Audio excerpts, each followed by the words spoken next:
we are all desirous of giving even beyond 400 billion shillings to our counties. Those resources are not there. And since we all live in this country, we know what happened with the loss of the finance bill. The projected revenues, as at the time the first division of revenue bill was being done, are not the same today. They had to be reviewed downwards because of the loss of the finance bill 2024. Honorable Speaker, in that give and take spirit, the Senate, together with the Council of Governors, I know they may not be very satisfied with this figure of 387.425 billion shillings going to the counties, but a great improvement, Honorable Speaker. This now constitutes 24.67%, almost 25% of the last audited accounts, I think, of the year 2021, Honorable Speaker. And therefore, it tells you that progressively the money going to our county governments is increasing every year. And indeed, it was the spirit of this House and the government to give our counties 400 billion shillings. You remember, Honorable Speaker, in the year 2020-2021, we had a similar significant increase in the shareable revenue going to our counties. And in one particular year, we increased the county shareable revenue by 50 billion shillings. But that, Honorable Speaker, was on the understanding between us, following a mediation process again with the Senate and an agreement with the Council of Governors, that they would then cede ground on the question of the revenue coming from the fuel levy fund. It's sad, Honorable Speaker, that our governors and the Council of Governors is now reneging on that very good gentleman's agreement and pitting ourselves against them. Honorable Speaker, the money that goes to the constituencies for fuel levy,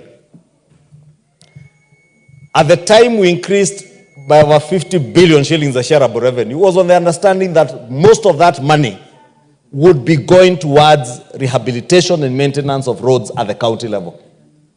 Today, Honorable Speaker, and I don't know whether I will speak for Kiambu County or it is indeed the case in all our counties, county roads are not being done at all. Members of the public have become accustomed now that they can only go to their women rep or their member of parliament to get a road fixed, even roads that are not under the purview of members of parliament or the constituency roads committee. Honorable Speaker, I want to take this opportunity to beseech the Council of Governors, and I know they have new leadership now, to drop the cases in court. Those cases are not helping them. They are not helping the country. They are simply holding services and the maintenance and rehabilitation of roads around the country at ransom because governors want more money. And this insatiable thirst for resources, Honorable Speaker, should come with service delivery. My problem with many of our governors is that the resources that go to the counties don't commensurate with the services being given to the people. Around the country, and it is not lost on us, Honorable Speaker, that even the NGCDF matters, the Council of Governors had a huge role to play even in the courts.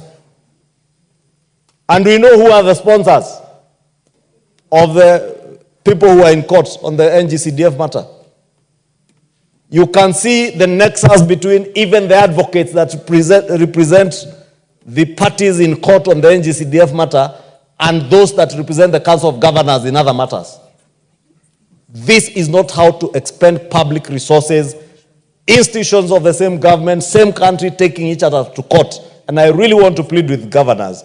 Since the mediation committee of the National Assembly went into this mediation process with clean hands and in good faith, mediated in good faith, and even has ceded to resources that the chairman of the Budget and Appropriation Committee can tell you, these resources are not there. We are only hoping that with the anticipated passage of the tax and business laws, we may be able to get a bit of more resources